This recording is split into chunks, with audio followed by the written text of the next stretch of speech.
Hello students, मैं हूं आदित्य शंकर रमन और आज मैं आप लोगों के सामने जो टॉपिक लेकर के आ रहा हूं उसका नाम है कैपेसिटेंस। ठीक है, ये इलेक्ट्रोस्टैटिक्स 2 का पार्ट है। इलेक्ट्रोस्टैटिक्स 2 का दो पार्ट है बच्चों। एक पार्ट में अपन पोटेंशियल पढ़ते हैं और दूसरे पार्ट में हम लोग कैपेसिटेंस पढ़ते हैं। चूंकि हम लोग पोटेंशियल वाले पार्ट को कंप्लीट कर चुके हैं तो हम आगे बढ़ सकते हैं और पढ़ सकते हैं कैपेसिटेंस के बारे में। ठीक है, तो हमारा जो आज का टॉपिक है बच्चों कैपेसिटेंस, बहुत ही अच्छा पार्ट है।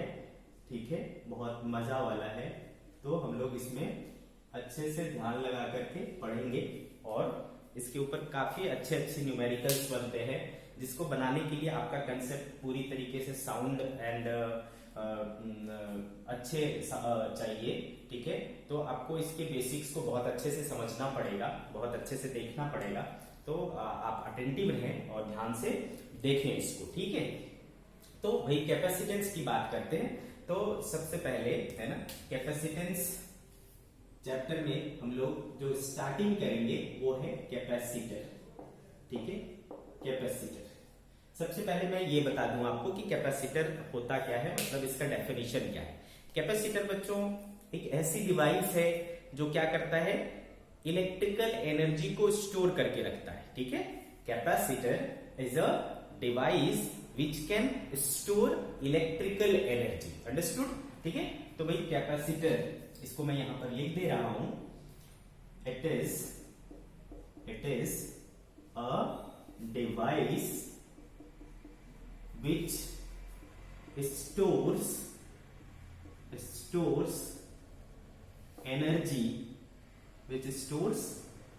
energy, ठीक है भाई, कहां पर एनर्जी को स्टोर करता है? ये अपने इलेक्ट्रिक फील्ड में एनर्जी को स्टोर करता है। It is a device which stores energy in its electric field. ठीक है, अपने इलेक्ट्रिक फील्ड में स्टोर करता है।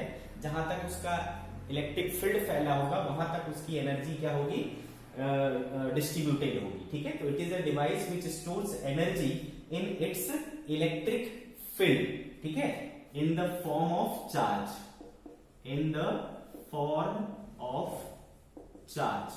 ठीक है, तो इलेक्ट्रिकल एनर्जी कहां होगा भाई, जहां चार्ज होगा। ठीक है, in the form of charge. आप ये नहीं भी लगाएंगे तो चलेगा। ठीक है भाई, तो capacitor it is a device which stores energy in its electric field in the form of charge. तो ये चार्ज को स्टोर कर सकता है और अल्टीमेटली एनर्जी को स्टोर करता है। ठीक है, तो कैपेसिटर क्या है ये आप समझ चुके हैं। ठीक है, अच्छे से।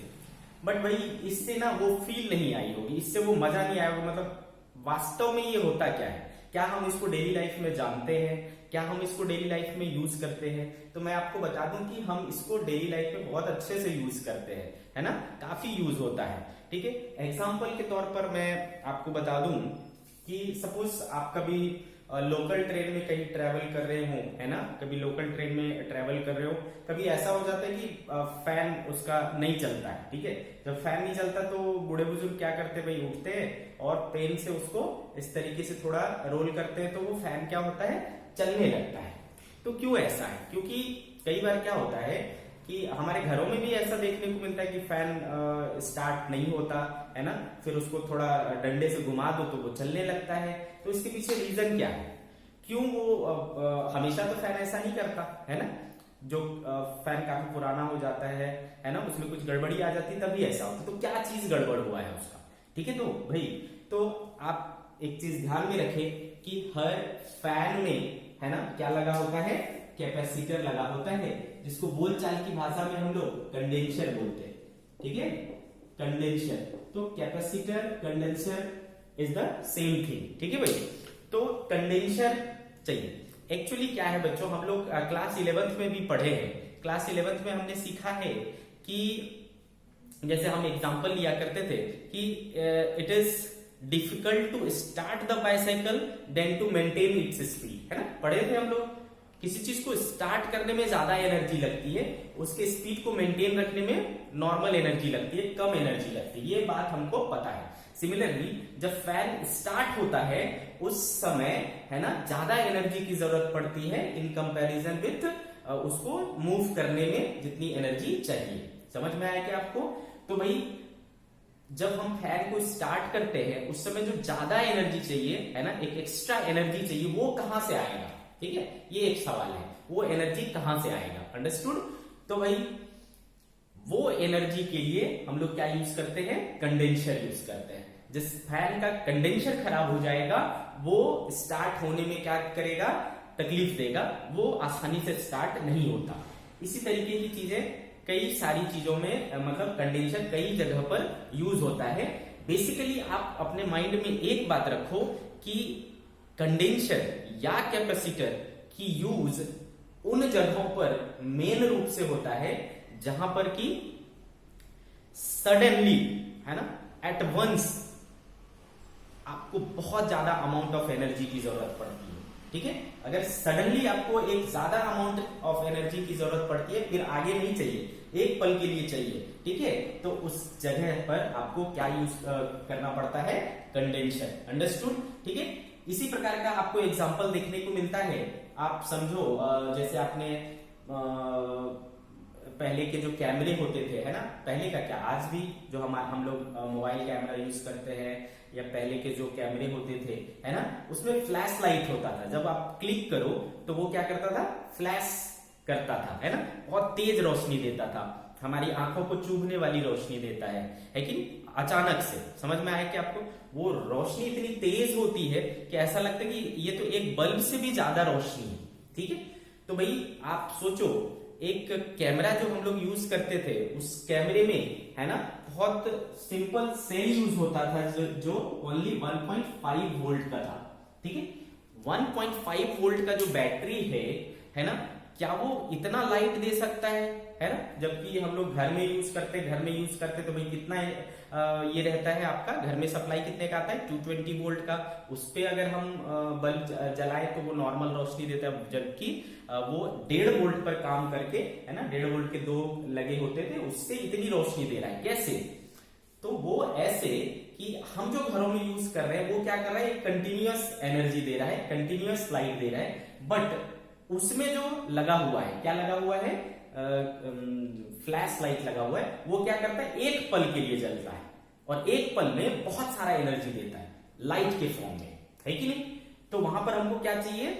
बहुत सारा एनर्जी चाहिए एक बहुत ही स्मॉल इंटरवल ऑफ टाइम में। ठीक है, तो वहां पर इसकी उपयोगिता सिद्ध होती है, इसकी यूटिलिटी समझ में आती है ना। तो वो फ्लैश लाइट जो होता है उसमें भी क्या यूज होता है? कैपेसिटर, क्योंकि कैपेसिटर क्या करता है? बहुत बड़ा अमाउंट ऑफ एनर्जी दे सकता है with in a fraction of second, बहुत स्मॉल टाइम में। समझ में आया क्या?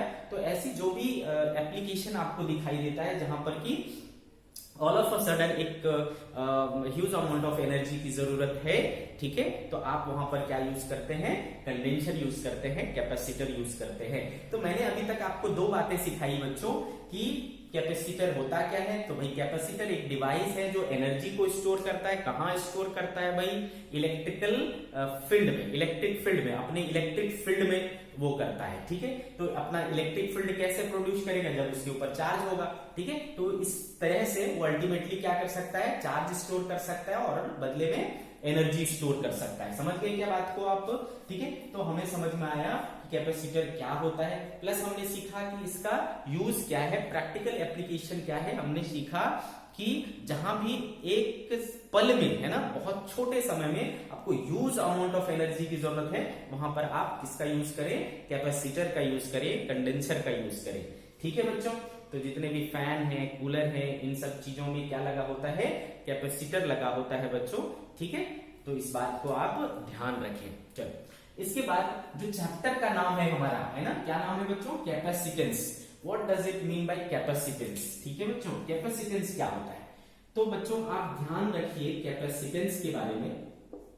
कैपेसिटेंस, ठीक है बच्चों, तो जैसा कि कैपेसिटर क्या है? Capacitor is to store energy, है ना।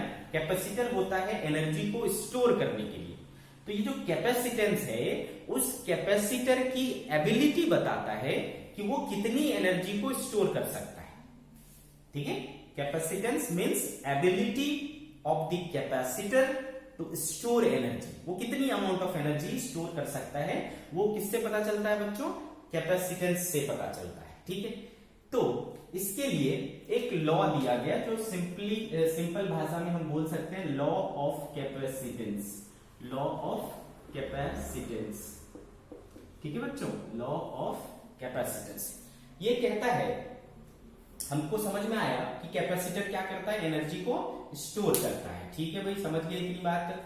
तो लॉ ऑफ कैपेसिटेंस कहता है कि जो हम किसी कंडक्टर को, और ये भी बात आप ध्यान रखें कि हमेशा कैपेसिटर होता कौन है, किससे बना होता है कैपेसिटर, कंडक्टर से, ध्यान रखें, है ना। कैपेसिटर किससे बना होता है, कंडक्टर से, made of conductor, made up of conductor, ध्यान रखिए, हाँ, ठीक है। तो जनरली ये किससे बना हुआ है, कंडक्टर से बना हुआ है। तो आपको पता है कि जब आप कंडक्टर पर चार्ज दोगे, जब कंडक्टर चार्ज लेगा, चार्ज स्टोर करेगा, तो उस पर क्या आएगा, पोटेंशियल आएगा, ऑब्वियस सी बात है ना। कंडक्टर के ऊपर चार्ज देंगे तो उस पर क्या आएगा, पोटेंशियल आएगा। तो लॉ ऑफ कैपेसिटेंस कहता है कि चार्ज जो होता है वो डायरेक्टली प्रोपोर्शनल टू पोटेंशियल होता है, ठीक है। चार्ज जो होता है वो डायरेक्टली प्रोपोर्शनल टू पोटेंशियल होता है, बात समझ में आ गई आपको, ठीक है। देयरफॉर Q, यहां पर इक्वलिटी का साइन देंगे बच्चों, तो क्या देना पड़ेगा, ये कांस्टेंट यूज करना पड़ेगा। यहां जो हम लोग कांस्टेंट यूज करते हैं वो है C, तो Q बराबर क्या हो गया बच्चों, C इंटू V। यहां पर जो ये C है ना, ये डिनोट करता है किसको, कैपेसिटेंस को, अंडरस्टूड, दिस इज कैपेसिटेंस, ठीक है। तो भाई यहां से हमको समझ में आया कि C इक्वल्स टू क्या, Q अपॉन V, आई बात समझ में, C इक्वल्स टू क्या, Q अपॉन V। देयरफॉर ध्यान से देखें, अगर मैं ले लूं कि V बराबर 1 वोल्ट, उसका पोटेंशियल, उस कंडक्टर का पोटेंशियल सपोज हमने क्या ले लिया भाई, 1 volt, in that case C किसके बराबर हो जाएगा, Q के बराबर। तो क्या मैं इसको बोल सकता हूं कि C is equal to Q if potential is 1 volt, ठीक है। तो मैं ऐसा बोल सकता हूं कि capacitance of a conductor is equal to the charge stored by the conductor when its potential is 1 volt, isn't it, ठीक है। बात समझ में आ रही है आपको, क्या बोल रहा हूं मैं, capacitance of a conductor is equal to the amount of charge it can store when its potential is 1 volt. This is called capacitance, ठीक है। बात समझ में आए। प्रैक्टिकल भाषा में कैपेसिटेंस मीन्स कैपेसिटी और ability to store electrical energy, ठीक है। डेफिनेशन क्या हुआ बच्चों, है amount of charge stored in the conductor when its potential is 1 volt, या फिर ये मैं बोल सकता हूं charge stored in the conductor per unit potential, समझ में आया, यूनिट पोटेंशियल पर उसमें जितना चार्ज स्टोर होगा दैट इज कैपेसिटेंस। तो हम दोनों ही बातों को लिख लेते हैं बच्चों, ठीक है, तो हमारा कैपेसिटेंस क्लियर हो जाएगा। Let's see,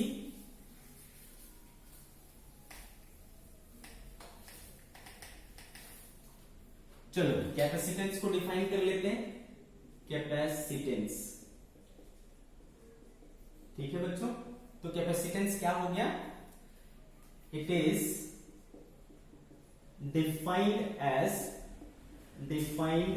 as the amount of charge stored by the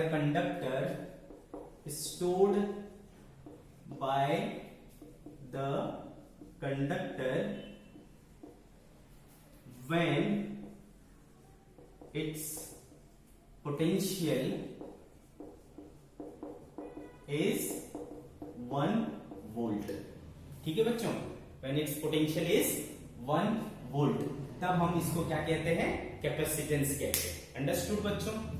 तो दैट इज, है ना, C इक्वल्स टू क्या है बच्चों, C इक्वल्स टू, अगर मान लो उस कंडक्टर पर चार्ज कितना है बच्चों, Q है ना, और इसका पोटेंशियल क्या है, सपोज V, ठीक है।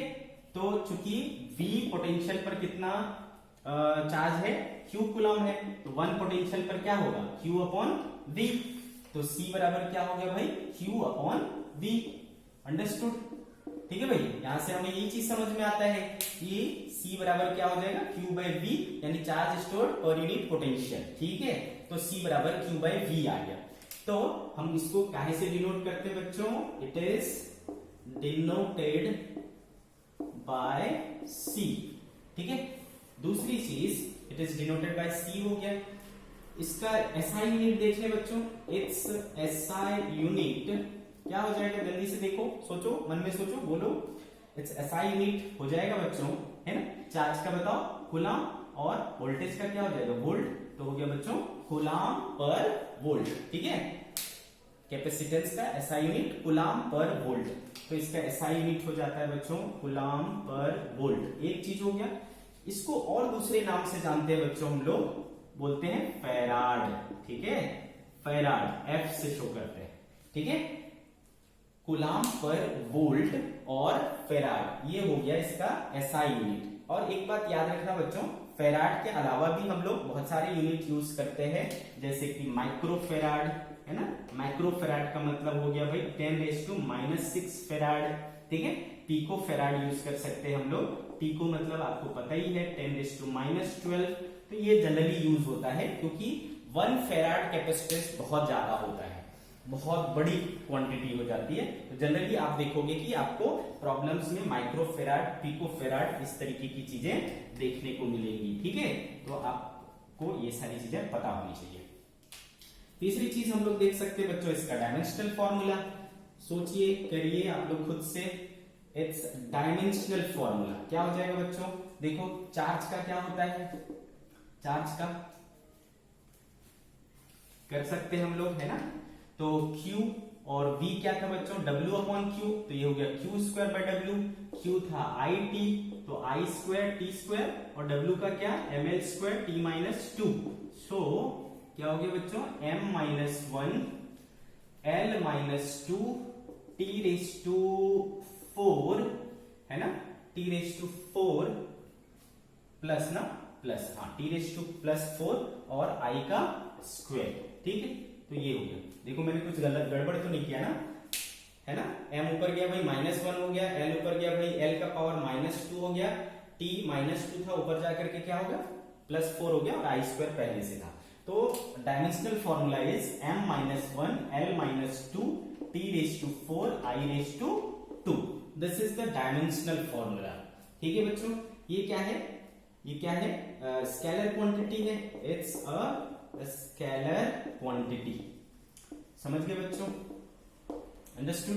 तो ये रही आपकी कैपेसिटेंस के बारे में फंडामेंटल चीजें, है ना।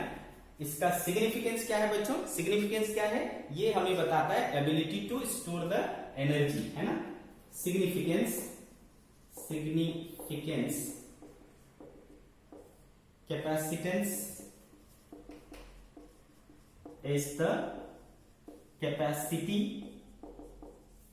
to store energy। इसका मतलब हुआ जिसका कैपेसिटेंस ज्यादा होगा वो ज्यादा ज्यादा एनर्जी स्टोर कर सकता है, वो ज्यादा चार्ज को होल्ड कर सकता है। बात समझ में आई, दिस इज कैपेसिटेंस, अंडरस्टूड बच्चों।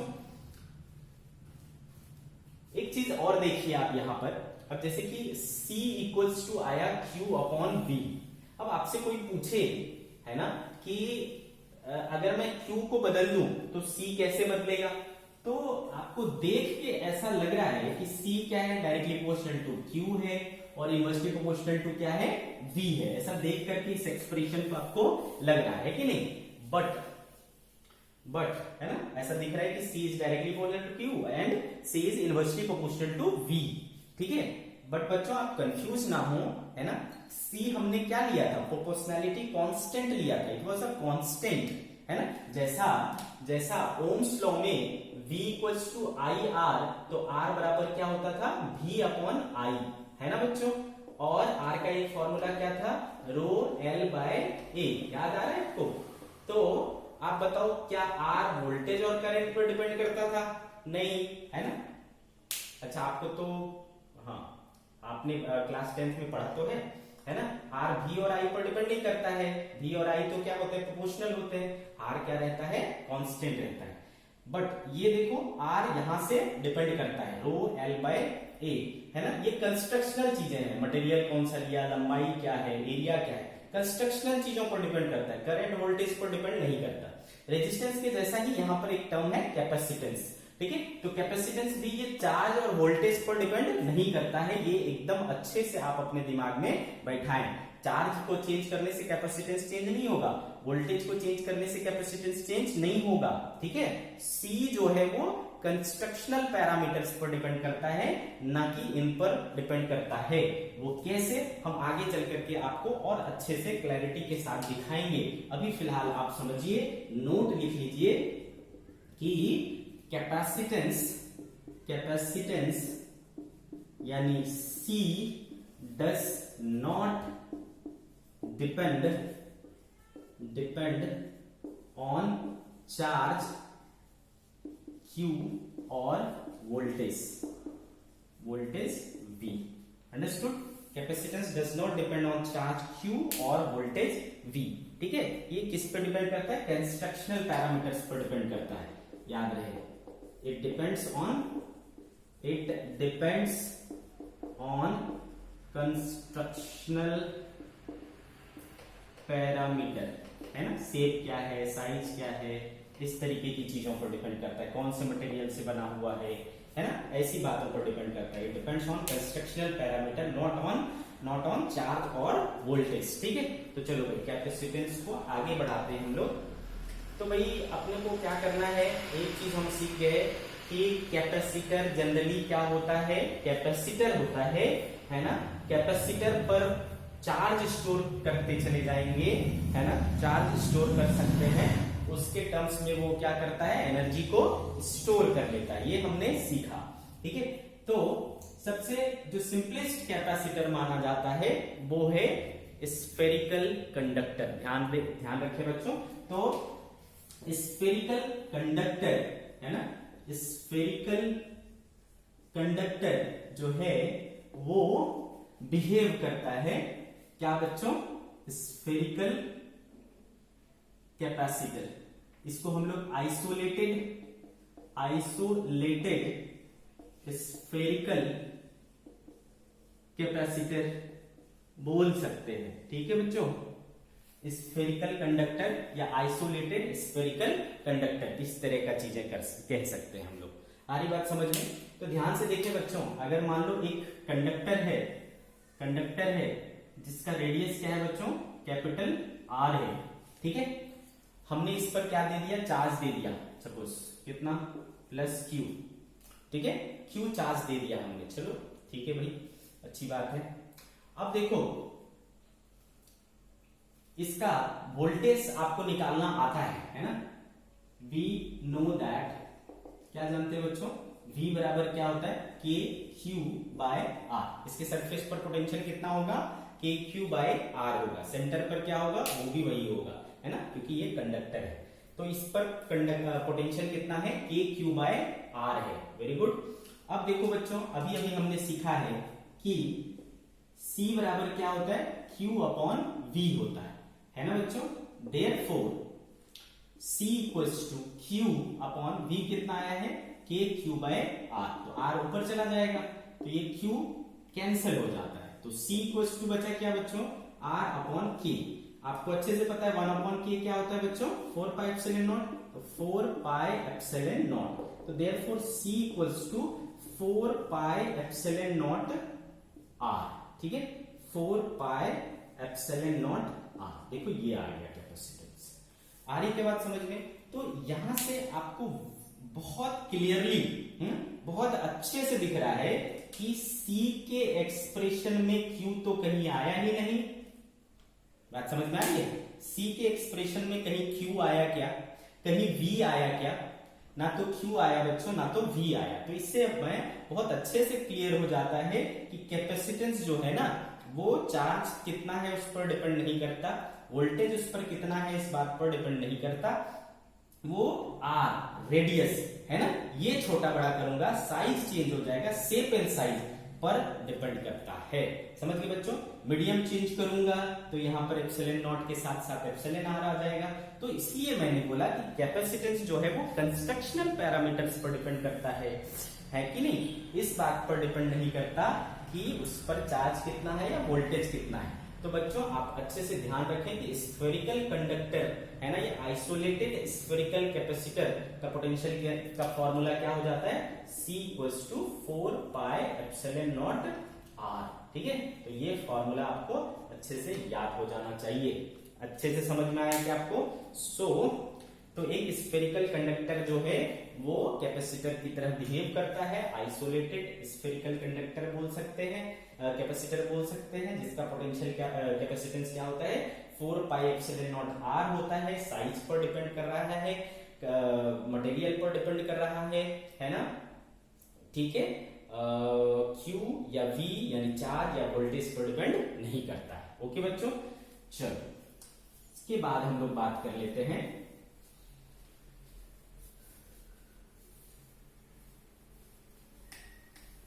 अभी अभी हमने स्टार्टिंग से एक ही बात पर चर्चा कर रहे हैं बच्चों कि कैपेसिटर क्या है। कैपेसिटर है जो एनर्जी को स्टोर करता है, ये चीज हमने सीखा। अभी अभी हमने देखा कि एक कंडक्टर जो है वो कैपेसिटर की तरह बिहेव करेगा, तो कितना एनर्जी स्टोर करेगा, है ना? ये एक इंपॉर्टेंट बात है। तो कितना एनर्जी एक कंडक्टर कैपेसिटर स्टोर करेगा, है ना, उसके लिए हम एक्सप्रेशन फाइंड आउट कर सकते हैं बच्चों। ठीक है, तो ये इंपॉर्टेंट एक्सप्रेशन हम लोग फाइंड आउट करने वाले हैं। आप ध्यान से देखिए क्या बोल रहा हूं मैं? Energy stored in a capacitor. तो बच्चों एक चीज तो मैं आपको क्लियर कर दूं, आप ये मत सोचना कि ये कोई नया प्रकार का एनर्जी है। नहीं, ये कोई नया प्रकार का एनर्जी नहीं है। ये वही एनर्जी है जो हम इलेक्ट्रोस्टैटिक्स में शुरू से पढ़ते आए हैं। क्या है वो? इलेक्ट्रोस्टैटिक पोटेंशियल एनर्जी, है कि नहीं बच्चों? क्या पढ़ते आए? Electrostatic potential energy. Electrostatic potential energy कहां से आता है भाई? वो आता है जब हमको किसी चार्ज को इन्फिनाइट से उठा करके वहां पर लाने में जो वर्क डन लगता है, वही तो है इलेक्ट्रोस्टैटिक पोटेंशियल एनर्जी। और वही जो एनर्जी स्टोर होगा ना बच्चों, हम उसी को वही बोलते हैं कि एनर्जी हमारे कैपेसिटर में क्या हुआ? स्टोर हुआ। बात समझ में आ रही है आपको? चलो समझते हैं चीज को। तो मान लो भाई एक कंडक्टर है जिसका रेडियस कितना है बच्चों? कैपिटल R है, और इस पर मुझे कैपिटल Q चार्ज स्टोर कराना है। ठीक है बच्चों, कैपिटल चार्ज Q को स्टोर कराना है। तो मैं क्या करूंगा? इंफिनिटी पे जाऊंगा। ठीक है, चलो बहुत दूर इंफिनिटी पे चला गया और छोटे छोटे चार्जेस को dq को लाना चालू करूंगा। समझ गए क्या बात को? ठीक है, तो जब मैं dq चार्ज को यहां पर लाऊंगा तो इस पर चार्ज क्या होते चले जाएंगे? एक्यूमुलेट होता चला जाएगा। तो ये एक्यूमुलेट होते होते 0 से लेकर के Q तक आ जाएगा भाई, है कि नहीं? और इस दौरान मुझे जो वर्क डन करना पड़ेगा, है ना, वो एनर्जी इसमें स्टोर होता जाएगा। ठीक है, तो बेसिकली हमको क्या करना है कि इतना चार्ज लाने में यहाँ पर कितना वर्क डन करना पड़ेगा। तो भाई मैं चार्ज लाते जा रहा हूं, यहाँ चार्ज एक्यूमुलेट होता जा रहा है। तो किसी इंस्टेंट पर मैं मान लेता हूं कि इस पर चार्ज कितना है? स्मॉल q है, लेकिन हमको ले जाना कहां तक है? कैपिटल Q तक। इनिशियली क्या था? 0। आगे बात समझ में? तो भाई आपको अच्छे से पता है बच्चों, है ना, कि जानते हैं हम क्या जानते हैं? वी नो दैट V बराबर क्या होता है? KQ/R होता है। आ रही बात समझ में? तो यहाँ का पोटेंशियल कितना है भाई? KQ/R। दूसरी बात हमको ये भी पता है ऑल्सो डेल U, है ना, इक्वल्स टू क्या होता है? या फिर आप बोल सकते हो क्या बोलते हैं, चलो कोई बात नहीं, del U equals to Q into V। ये भी सीखा है हमने, del U equals to Q into V, या W external equals to Q into V। ये चीज भी हमने सीखा है। ठीक है बच्चों, तो चलो Q कितना लाया हमने? dq लाया है अभी, है ना, dq।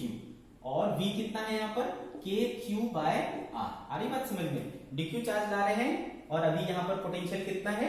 KQ/R। तो कितना वर्क डन करना पड़ेगा? कितना पोटेंशियल में चेंज आएगा, है ना? V into dq। ठीक है, तो बात समझ में आ गई है हमको कि KQ dq/R आया। है ना, ये छोटा सा चेंज आएगा बच्चों, du बोल दूंगा मैं, okay. So du equals to kq dq by r। तो टोटल कितना एनर्जी आएगा सर? तो टोटल एनर्जी लाने के लिए मुझे चार्ज को कहां से कहां तक इंटीग्रेट करना पड़ेगा, 0 से लेकर के कैपिटल Q तक, ठीक है बच्चों। तो ये आ जाएगा मुझे, इनिशियली चूंकि कोई चार्ज नहीं था भाई, तो एनर्जी भी क्या था, 0, और फाइनली इसके ऊपर एनर्जी आ गया मान लो E।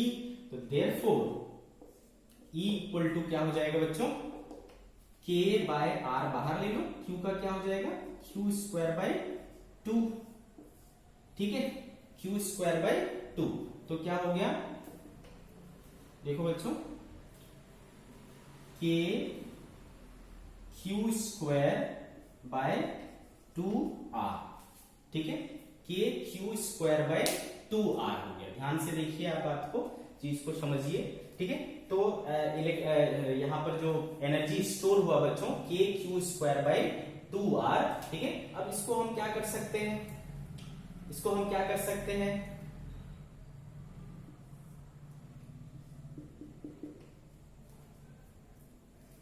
अभी अभी हमने सीखा कि Q बराबर क्या होता है, Q बराबर क्या होता है, C इंटू V, ठीक है बच्चों, C इंटू V,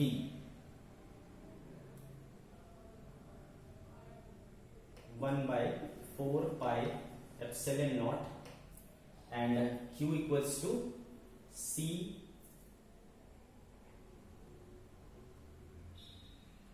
या फिर हम लोग क्या कर सकते हैं बच्चों,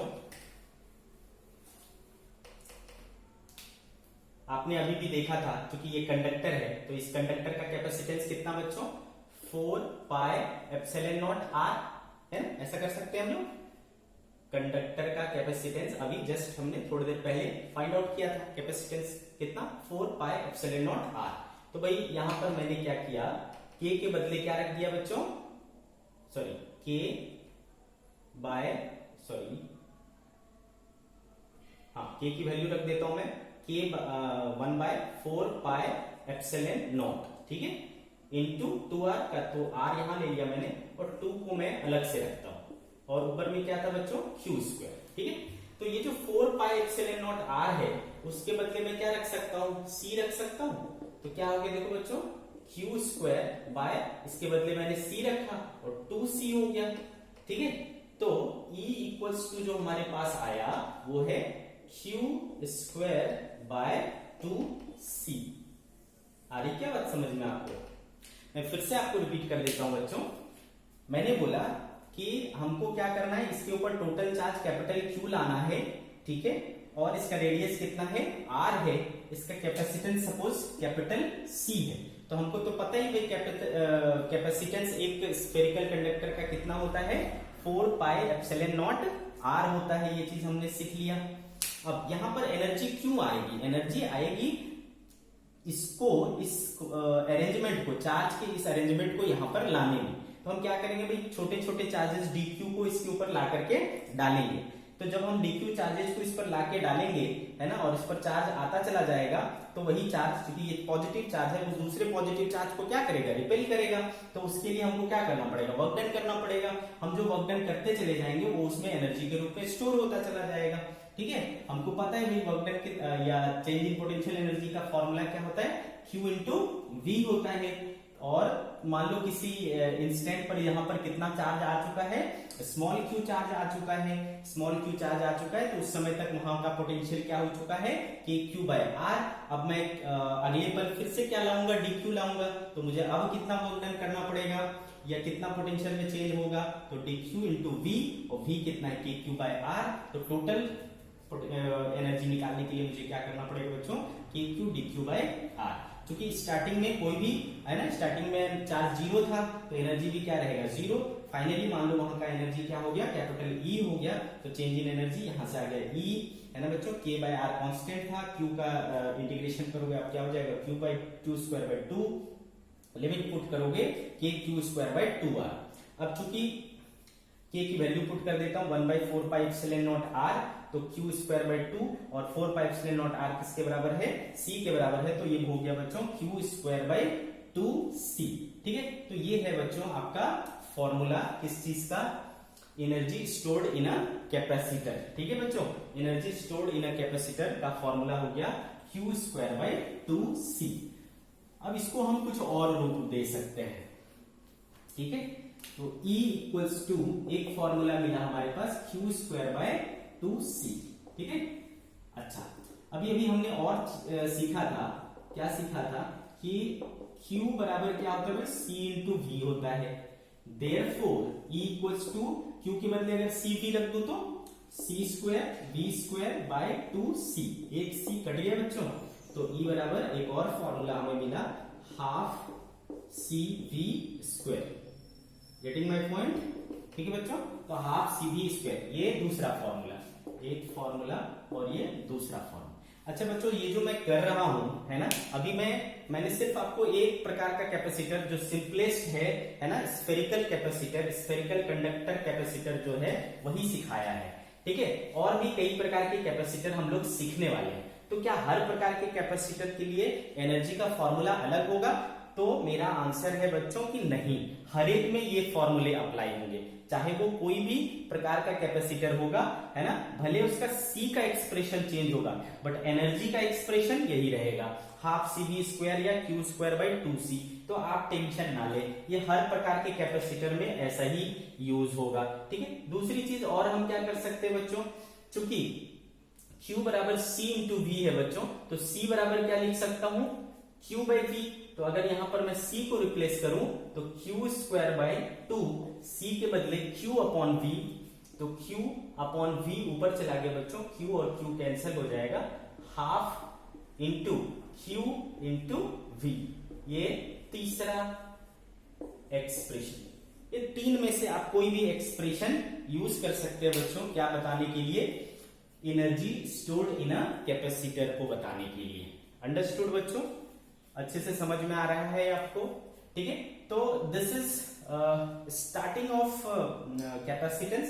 कैपेसिटेंस एक अच्छा खासा टॉपिक है जो आगे हम लोग कम से कम 5-7 लेक्चर्स में पढ़ेंगे। ठीक है, तो ये इसके बाद हम लोग पैरेलल प्लेट कैपेसिटर पढ़ेंगे। ठीक है, तो पैरेलल प्लेट कैपेसिटर पढ़ने से पहले, है ना, पैरेलल मेन तो आप ये समझ जाओ कि सबसे इंपॉर्टेंट जो है वो पैरेलल प्लेट कैपेसिटर है ना, जिसका बेस ये है। ठीक है, इसको आगे बढ़ेंगे तो हम पैरेलल प्लेट कैपेसिटर तक पहुंचेंगे। ठीक है बच्चों, चलो देखते हैं। अभी हमने जो कैपेसिटेंस पढ़ा वो किसका पढ़ा, सिंगल कंडक्टर की वजह से पढ़ा। ठीक है, अकेला एक कंडक्टर था, स्फेरिकल शेप लिया था। अब फिर बाद में हमको समझ में आया, है ना, चलो इधर देखो क्या बोल रहा हूं मैंने जो डेफिनेशन आपको दिया था कैपेसिटेंस का, डेफिनेशन क्या था कि एनर्जी, है ना, it is a device which stores energy in its field. ठीक है, अपने इलेक्ट्रिक फील्ड में स्टोर करता है। जब मैं एक सिंगल कंडक्टर लेता हूं, जैसे मैंने अभी लिया था, तो आपको पता है बच्चों कि सिंगल कंडक्टर के केस में, है ना, सिंगल कंडक्टर के केस में जो इलेक्ट्रिक फील्ड होता है वो क्या होता है, रेडियली आउटवर्ड होता है, और वो कहां तक जाएगा, इंफिनिटी तक जाएगा। ठीक है बच्चों, इंफिनिटी तक जाएगा। भाई ये बात हमको समझ में आ गया, आ रही बात समझ में? और दूसरी चीज, अब चूंकि एनर्जी कितना स्टोर होगा वो तो हमको पता चल चुका है भाई, है ना, एनर्जी कितना स्टोर होगा वो पता चल चुका है, हाफ CV²। अब वो एनर्जी इस पूरे फील्ड में बिखर जाएगा। लेकिन कैपेसिटर का जो असली यूज है वो क्या है कि एक पल में वो यूज हो जाए, एक पल में वो सारी एनर्जी को हमें डिलीवर कर दे। ठीक है, तो आप किसी चीज को एक पल में कब यूज कर पाओगे, जब वो आपका कंसोलिडेट होकर के इकट्ठा किया हुआ है, तब आप उसको यूज कर सकते हो। बात समझ में आ रही है आपको? ठीक है, तो इसके लिए जरूरी है कि हमारा जो एनर्जी है वो एक डेफिनिट रीजन में ये हो, क्या बोल सकते हैं हम लोग, कंफाइंड हो। बट यहां पर क्या है, ये एनर्जी पूरी चारों तरफ क्या हुआ है, बिखरा पड़ा है। समझ में आ रही है आपको बात? एनर्जी चारों तरफ बिखरा पड़ा है इंफिनिटी तक। ठीक है, तो ये उतना मतलब एनर्जी स्टोर करेगा बट उतना यूजफुल नहीं होगा। बात समझ में आए? जो सिंगल स्फेरिकल कंडक्टर यूज करेंगे तो वो एनर्जी को स्टोर तो करेगा बट वो उतना हेल्पफुल नहीं होगा, वो उतना यूजफुल नहीं होगा, ठीक है। तो इससे बचने के लिए हम लोग क्या करते हैं, ग्रुप ऑफ कंडक्टर का सहारा लेते हैं। एक कंडक्टर की जगह दो कंडक्टर का यूज करते हैं, ठीक है। उससे क्या फायदा मिलेगा ये देखते हैं। Group of conductor, group of conductor as capacitor, ठीक है। Group of conductor as capacitor. आप सिंपल ध्यान से एक बात को सुनना। चलो भाई, ये जो मेरा पहले वाला कंडक्टर था वो ही है, ठीक है। इस पर कितना चार्ज है, प्लस क्यू चार्ज है, ठीक है। अगर मैं एक और कंडक्टर इसके करीब ले आऊं, ठीक है, एक और कंडक्टर इसके करीब ले आऊं, ठीक है, जिस पर नेगेटिव चार्ज है, ध्यान से सुनिए, जिस पर क्या है बच्चों, नेगेटिव चार्ज है, अच्छे से सुनिए। तो अगर इस पर नेगेटिव चार्ज है, ठीक है, माइनस कुछ भी हो, ठीक है, तो ऑब्वियस सी बात है इसके होने से इसके चार्ज पर कुछ असर पड़ेगा क्या, क्योंकि ये टच तो नहीं हुआ है, सिर्फ पास में है। ध्यान से सुनिए, ये नेगेटिव चार्ज है, ठीक है, तो इसके होने से, इसके पास आने से क्या इसके नेट चार्ज पर कोई असर होने वाला है, टच नहीं हुआ है, ऑब्वियसली नहीं होगा, तो इसका चार्ज तो सेम ही रहेगा बच्चों, ठीक है। फंडा समझिए बात को, ठीक है। तो चूंकि ये नेगेटिव चार्ज है, अब यहां पर पहले सिर्फ इसके वजह से ही पोटेंशियल था, ओनली, है ना, खुद इसके वजह से पोटेंशियल था। मान लो रेडियस आर है तो v बराबर क्या हो जाता था, के क्यू बाय आर हो जाता था। बट अब जो है इसके वजह से भी यहां पे तो पोटेंशियल होगा, कुछ तो होगा, बात समझ में आ रही, और वो कैसा होगा, माइनस होगा। बात समझ में आ रही, मान लो इसके बीच की दूरी आर है, ठीक है, इस पर चार्ज मान लो समथिंग कुछ है, ठीक है, माइनस के क्यू बाय आर, तो कुछ तो कम कर रहा है, आप बात को समझिए, ठीक है बच्चों। तो कुछ तो पोटेंशियल क्या हो गया, कम हो गया, ठीक है, चार्ज उतना ही रहा, पोटेंशियल कम हो गया। क्योंकि हमने पढ़ रखा है कि C बराबर क्या होता है, Q अपॉन V होता है, capacitance is Q upon V। तो भाई ये तो कांस्टेंट रह रहा है, दिख रहा है आपको, ये तो कांस्टेंट रह रहा है। अब ये कांस्टेंट रह रहा है बट वोल्टेज घट जा रहा है, वोल्टेज घट जा रहा है, तो बच्चों क्या हो जाएगा, कैपेसिटेंस बढ़ जाएगा। नहीं समझ आ रहा है आपको, कैपेसिटेंस बढ़ गया। तो आपने क्या देखा कि इसके आ जाने से इसका कैपेसिटेंस बढ़ गया भाई, इसके आ जाने से इसका कैपेसिटेंस बढ़ गया, तो ये तो ज्यादा फायदेमंद है सर। अब ज्यादा इसकी कैपेसिटी हो गई, कैपेसिटेंस हमने बढ़ा लिया, कैपेसिटेंस बढ़ा लिया, इसका मतलब हम एनर्जी को भी ज्यादा स्टोर कर पाएंगे, ऑब्वियस सी बात है। बात समझ में आ रही। अब आपके दिमाग में उठेगा, सर अभी तो आपने बोला कैपेसिटेंस V पर डिपेंड नहीं करता, अब आप बोल रहे हो कैपेसिटेंस V पर डिपेंड करता है। ध्यान से समझिए बात को बच्चों, अभी भी कैपेसिटेंस V पर डिपेंड नहीं कर रहा। डेफिनेशन क्या है, डेफिनेशन ये है कि इसके पोटेंशियल को 1 वोल्ट करने के लिए, इसके पोटेंशियल को 1 वोल्ट करने के लिए इस पे कितना चार्ज देना पड़ेगा, वही तो कैपेसिटेंस है। तो चूंकि वोल्टेज क्या हो गया, घट गया, इसके आ जाने से, इसके आ जाने से वोल्टेज घट गया बच्चों, ध्यान से सुनिए, इसके आ जाने से इसका वोल्टेज घट गया, लेकिन आपको वोल्टेज करना कितना है, 1 वोल्ट करना है, मतलब वोल्टेज को रेज करना पड़ेगा। वोल्टेज रेज कैसे करोगे, इसका जो चार्ज है और डाल सकते हो इसके ऊपर, और चार्ज डालो, हरी बात समझ में, और जब चार्ज डालेंगे तब जाकर के, अब मतलब उसके पोटेंशियल को 1 वोल्ट करने के लिए पहले की तुलना में ये ज्यादा चार्ज ले पाएगा, ज्यादा चार्ज ले पाएगा, यानी इसकी कैपेसिटेंस बढ़ गई भाई। बात समझ में आई।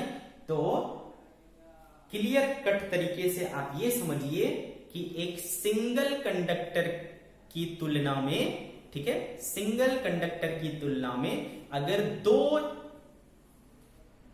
ये ले लेंगे बच्चों, ठीक है, 2 कंडक्टर ले लेंगे, दोनों पर अपोजिट नेचर का चार्ज हो, तो पोटेंशियल क्या हो जाता, कैपेसिटेंस क्या हो जाता है, बढ़ जाता है। तो ध्यान रखें, ग्रुप ऑफ कंडक्टर या दो कंडक्टर का कैपेसिटेंस इंडिविजुअल कंडक्टर के कैपेसिटेंस से हमेशा क्या होता है, ज्यादा होता है। यही बेसिस है किसी भी पैरेलल प्लेट कैपेसिटर का। समझ गए क्या, किसी भी पैरेलल प्लेट कैपेसिटर का यही बेसिक फंडामेंटल प्रॉपर्टी बोल सकते हो, प्रिंसिपल है ना, जिस पर हम लोग पैरेलल प्लेट कैपेसिटर को बनाते हैं। क्या क्या फंडामेंटल है कि एक आइसोलेटेड कंडक्टर की तुलना में दो कंडक्टर है ना आपको क्या देता है, ज्यादा ये देता है, क्या बोलते हैं, कैपेसिटेंस देता है। ठीक है, तो इसके दो तरीके हैं बच्चों, या तो आप नेगेटिव चार्ज वाला ले जाओ, या फिर दूसरा चीज जो आप कर सकते हो वो ये है, दूसरा चीज जो आप कर सकते हो, सपोज बच्चों, सपोज एक कंडक्टर है, ठीक है, इस पर हमने क्या चार्ज ले लिया, क्यू चार्ज ले लिया, पहले से था, और ये दूसरा चार्ज लिया। ठीक है बच्चों, पहले जब सिर्फ ये अकेला था, जब पहले ये सिर्फ अकेला था, ओके, तो ऑब्वियसली पोटेंशियल कितना था, के क्यू बाय आर, या कुछ भी पोटेंशियल होगा। सपोज मान लिया इसका पोटेंशियल क्या था, वी था, सिर्फ इसके वजह से था, क्योंकि शेप क्लियर नहीं है तो मैंने सिर्फ मान लिया कि वी है। ठीक है बच्चों, तो इसका कैपेसिटेंस कितना होगा, क्यू अपॉन वी सर। ठीक है, क्यू अपॉन वी। अब मैंने क्या किया भाई, इसके सामने इसको लाया और इसको क्या करा, ग्राउंड कर दिया। अच्छे से समझना बच्चों, तो ग्राउंड कर देने से क्या हुआ बच्चों, इस पर इंड्यूस होगा चार्ज, क्या इंड्यूस होगा, पॉजिटिव चार्ज को मार भगाएगा और निगेटिव चार्ज इस पर आ जाएगा। बात समझ में आ रही है आपको, तो इस पर क्या आ जाएगा भाई, निगेटिव चार्ज इंड्यूस हो जाएगा। इस निगेटिव चार्ज इंड्यूस होने की वजह से है ना, अब इसके वजह से यहां पर कुछ पोटेंशियल बनेगा, निगेटिव पोटेंशियल, ध्यान से समझिए। ठीक है बच्चों, तो अब जो पहले यहां पर पोटेंशियल था, अब वो पोटेंशियल नहीं रहेगा, कुछ तो घट जाएगा, है ना, क्यों, क्योंकि यहां से माइनस पोटेंशियल इसकी वजह से यहां डेवलप हुआ, तो इसका पोटेंशियल माइनस उसका पोटेंशियल, अब एक नया पोटेंशियल मिलेगा V डैश। ठीक है, तो अब जो कैपेसिटेंस आएगा वो क्या होगा, Q अपॉन V डैश। ठीक है, तो चूंकि ये पहले से घट गया है, यानी ये पहले से बढ़ गया है, C डैश पहले से क्या है, तो ये C क्या था, आइसोलेटेड का, और ये क्या है, ग्रुप का है। तो आपने क्या देखा बच्चों कि ग्रुप का कैपेसिटेंस क्या होता है, आइसोलेटेड से बढ़ जाता है। तो दो तरीका है बच्चों, है ना, ये करने का, ग्रुपिंग चूज करने का, या तो हम क्या करें, इक्वल एंड अपोजिट चार्जेस वाला दो आइडेंटिकल कंडक्टर ले आए, ठीक है, ओके, और दूसरा क्या कर सकते हैं, एक को अनचार्ज करके है ना उसको ग्राउंडिंग कर दें। दोनों ही कंडीशन में हम क्या देखेंगे, कैपेसिटेंस बढ़ जाता है।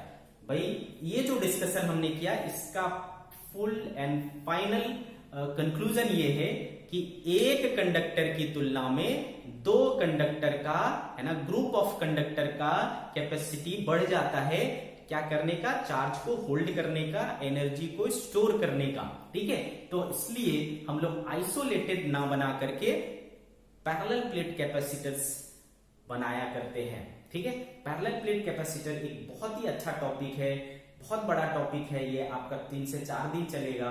ठीक है, तो उसको हम लोग अगले लेक्चर में डील करेंगे। ठीक है बच्चों, तो आपको मजा आया होगा, एंजॉय किए होंगे, ऐसी मैं आशा करता हूं। ठीक है बच्चों, कल फिर मिलेंगे। ओके, टाटा।